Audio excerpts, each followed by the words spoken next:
ভাই রুকুতে সুবহান রাব্বিয়াল আযীম আর সিজদায় সুবহান রাব্বিয়াল আলা, এই দুইটা দোয়াই আমাদের মুখস্থ।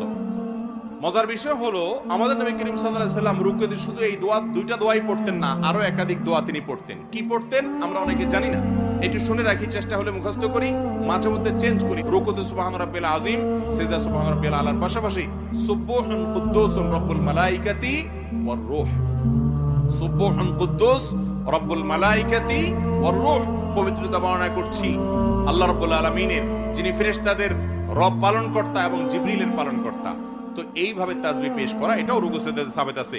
তারপর সুবহানাকাল্লাহুম্মা রব্বানা ওয়া বিহামদিকা আল্লাহুম্মা ইগফিরলি, সুবহানাকাল্লাহুম্মা রব্বানা ওয়া বিহামদিকা আল্লাহুম্মা ইগফিরলি, এই দোয়াটাও রুকু সিজদাতে নবী করিম সাল্লাল্লাহু আলাইহি ওয়াসাল্লাম পড়েছেন। যার অর্থ হলো পবিত্রতা বর্ণনা করছি তোমার, হে আল্লাহ তুমি আমার রব, তোমার প্রশংসা আমি জ্ঞাপন করছি, তুমি আমাকে ক্ষমা করো। দারুণ একটা দোয়া, রুকুতে সিজদাতে পড়া যেতে পারে।